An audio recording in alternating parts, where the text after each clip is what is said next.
Willkommen, bienvenue, welcome once again to another live stream. Overjoyed to find in my virtual studio Sally Inkster of Find Brand You. We call this the Sally Inkster Find Brand You show. And on this show, we are talking all about branding, specifically personal branding. Now, bizarrely, when I asked what the topic of conversation today was to be, she sent across household chores compared to a personal brand. I did. So I believe you're going to explain this to me in words of one syllable or less. Well, I am. Number one, I'm going to bring you up on it's not personal branding, it's personal brand, because there is a big difference between branding, and marketing. So all right, hold the phone. I know the last one because apparently that's what I'm involved in. But would you explain the difference in words that even a poor pea brain like me can understand? Okay, brand is basically who you are, what you stand for, and how you help. So it's all about who you are as a person. Like an ethos. An ethos. Yeah, but it's way more than that. It's just every single thing about you. Oh, gosh. Everything you're good at, everything you're bad at, everything you look like, everything you do, all your history, all your jobs, all your skills, all your talents, all your values. It's just everything about you. Okay, cool. Branding is how you show those things in terms of a website, on your social media, through colours, through fonts. That's branding. So hang on. So brand is the thing that you show via your branding? Yes. So branding is the doing bit? Branding is the doing bit. Got Brand you. is the being bit. I'm very good. I'm very good at the being bit. Okay, great. I think I've got that locked. Okay. Yes. Okay. Right. Right. Actually, we're not going to talk about kitchen sink. That's next week. This week we're talking about AAA. AAA. AAA. Right. Okay. So when you do a personal brand, it has so many cogs to it. I mean, if you think about it, there are so many cogs to you. I mean, if I took you back to your childhood and then your teenage and then your works and your skills and all those things that you have picked up on the way to your ripe old age of now, you've picked up quite a lot, haven't you, really? The bits I can remember, yes, definitely. Okay. So the first A stands for auditing it.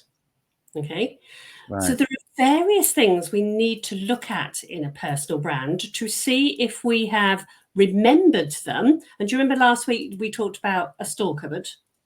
I do. Yes. Okay. And have we taken the right things out of a store cupboard? Almost definitely not. And the trouble is, we don't always want to talk about some of those things, do we? I mean, personal brand isn't about making yourself vulnerable or telling your innermost secrets. It's about just giving a hook about something you've done. So first thing that comes to my mind, I jumped out of a plane before I had ever landed in a plane. Or I took off. Sounds like the wrong way around, but okay. I took off in a plane but never landed. All right. Because the first time I ever went in a plane, I was about 17. I did a parachute jump. And I was so excited to be going in a plane that I said, could everybody else go first so I get a longer plane ride? I began to my full brain, the question was about to jump out, was it successful? But we'll move on. So you went up to umpteen thousand feet, jumped out, and landed, thank goodness. And wow, and you'd never actually flown on a plane anywhere by that stage? No, never. Wow. So that could be just that statement, doesn't have to have the whole story to it, but that statement is something about you. And in your store cupboard, you've got lots of things like that. And so the cogs in the wheel of a personal brand, when I try and explain them to somebody, I talk about Squibby. Squibby. Okay. What's that? There's too many acronyms today, isn't there? So Squibby stands for self-awareness, Okay. communication, Yes. okay, website, stroke LinkedIn, Okay. yeah, image, Okay. brand story, Right. Yes. Yes. Yes. We cover one of those. yeah, and your why.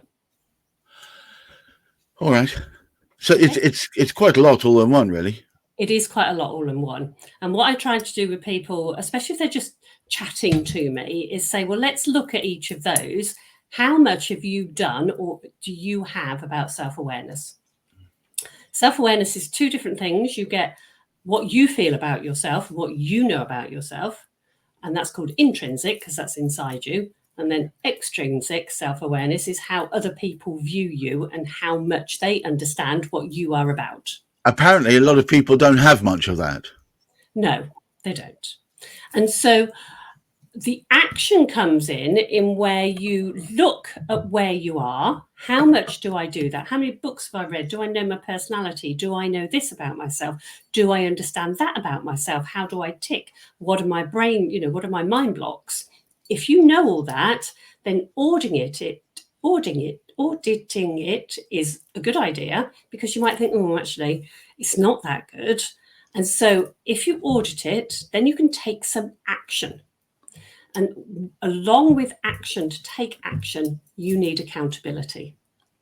You need to tell somebody or to do something to say, I'm going to find out about myself. I need to do a course. I need to do this. I need to chat to somebody. I need to fill in some online quizzes, all those sorts of things. More doing words. Yeah. You just learn a lot about yourself. Right. And then communication, you do the same. How do I communicate? How do others communicate? How does communication work? Is my communication on LinkedIn the same as it is on Facebook? Is it the same as it is on the website? Right. Do I always talk about the same thing or do I wander off on different paths? Communication can also be a written word. Are my fonts the same? Are my colors the same? Are my pictures the same-ish along all the platforms? So if somebody pops to me, I've got a fancy word for this. Go on then. Congruence. Congruence. Exactly. Very good word. I don't know what I'm blushing. Wow. What an effort. I think that's all the mental effort I have for today. Good night, everybody. All right. So, carry on. Can you spell it? No. Okay. You need, so your communication along everything needs to be. And so you have to audit that. You can't just do it once and go, yeah, it's all fine. Because we know that things change. You do something else and perhaps it didn't quite hit the mark or it didn't quite match or it didn't quite have congruence with all the other things that you have. But you know what? This rings true to me because in marketing, if you're putting out stuff and representing a brand or working with a brand, Madam Inkster, then often one of the most important things is different elements of that. Though there might be disparate different types of marketing, there has to be a common thread to them all. Absolutely. And that's where, exactly mirroring what you just said. Absolutely. God, I was doing it right without realizing it. Brilliant. And the trouble is, especially when we're starting off in business, there's so many things to learn and so many things to get right. How do you do that? And that's when you need that bit of accountability, because it's all very well saying, well, I think I'll do this or I might do this. You need to say, oh, you're going to do that. Okay, I understand that. And you're going to get it done by this date. And oh, by the way, have you done it? So I think with personal brand, it's always good to have an accountability partner and somebody else who can second check. Because as we know, when you go on your computer really loves you. And so it shows you all the nice things about you. Whereas if you go on something like Google Incognito, it shows you how other people see you. Okay. Yeah. Have you done that recently? I'm painfully self-aware. So yes, of course, I have to check Incognito anyway to check how it looks when I work on somebody else's brand rather than logging in as them again. So exactly. I'm constantly looking at them or looking at myself. Yes, I'm trying to exploit my idiosyncrasies because I think it helps me stand out. You have I can't say the word. You have any of those? I'm very idiosyncratic, madam. Yeah, everything from my proclivity of wearing ridiculous hats all the way through to my color choices and the fact that I always wear a bow tie. It all adds together. Plus my mode of speech, my particular pedantry as far as the English language is concerned, and also my excessive politeness. It's all part of Your the personal very brand. thing that you're referring to.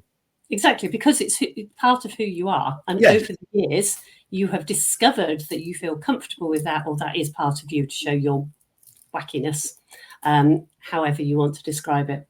No, I'll take wackiness. I quite like it. I quite like the idea of being wacky.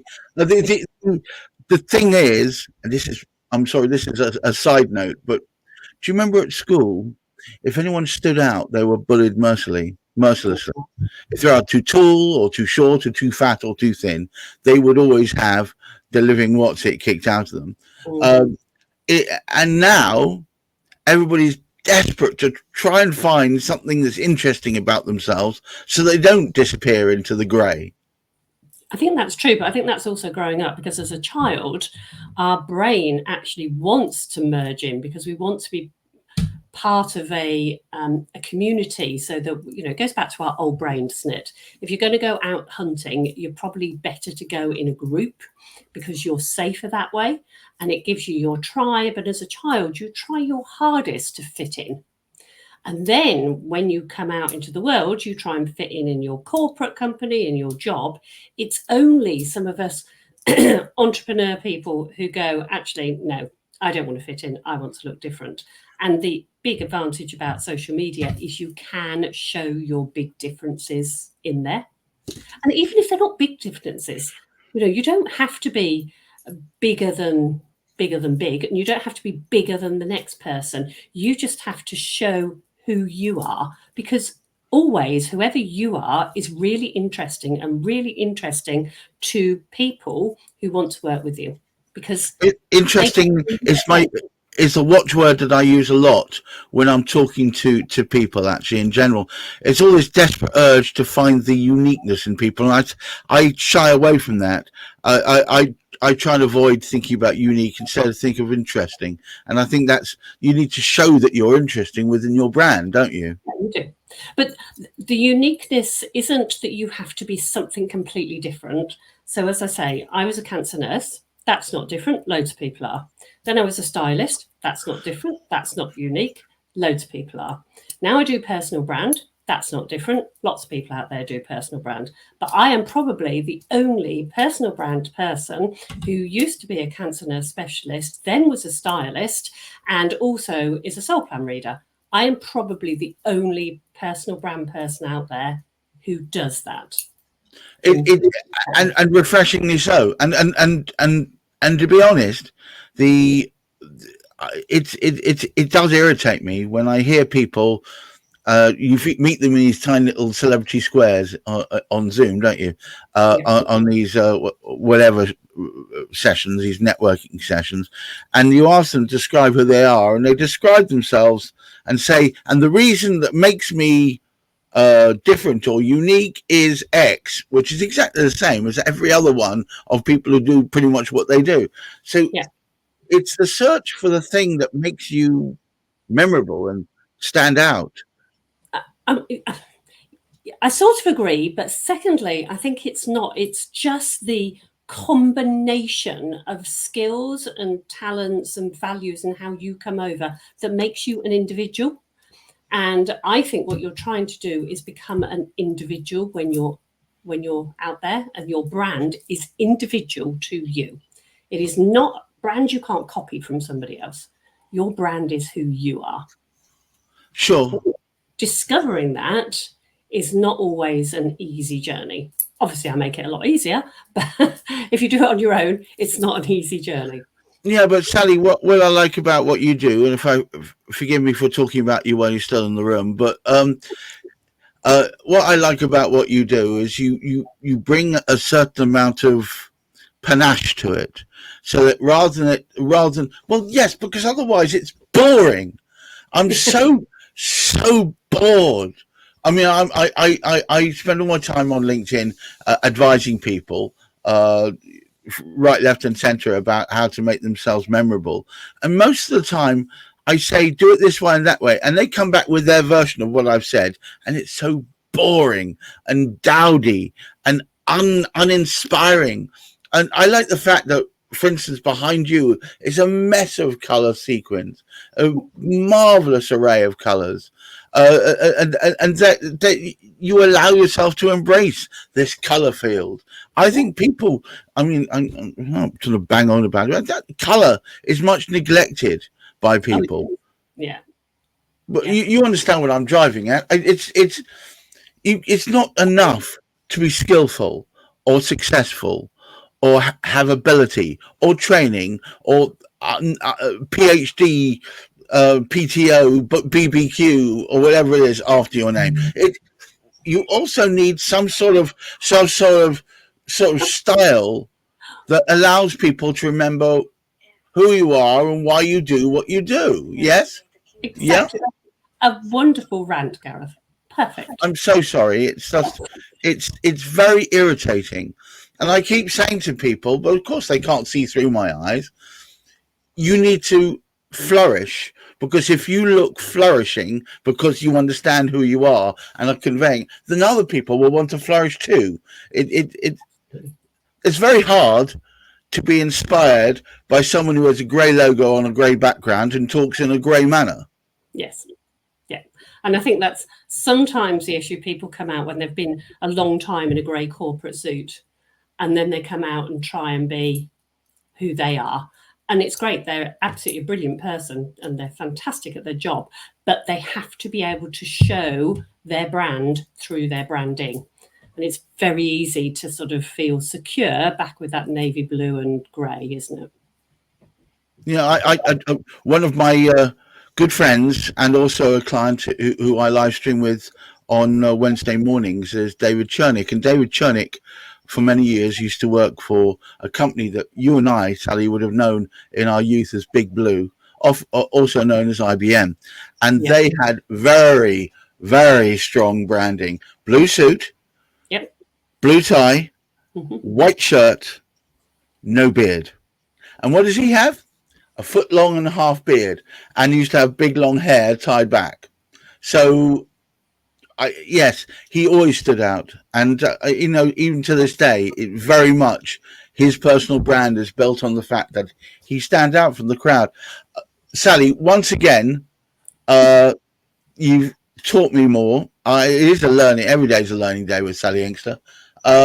If you guys want to learn how to make your brand stand out, be resplendent and shine that little bit brighter, I recommend spending a little bit of time with Sally Inkster. She will give you ideas, and I think the no obligation chat you have with them is free. Yes, it is. Absolutely. Yeah. So I recommend take a look at her website, which of course I'm making run across the bottom there, sallyinkster.com, or in fact go to her on LinkedIn, or if you find all of that too difficult, approach me and I'll connect the two of you. It's quite easy. If you remember my name, you can get to my website. Absolutely. Sally Inkster, what a great name. It's good. It's almost good as Gareth Wax. Now, I just wanted to say thank you very much once again for this ongoing training. This young Padawan is learning slowly. And to all of you, just remember, keep your feet on the ground, keep reaching for the stars, take care of yourself, and wear some sunscreen. I think it's going to be quite hot this weekend.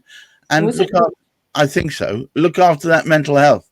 Bye-bye all. Have a lovely weekend. Bye-bye. Bye-bye. Bye-bye.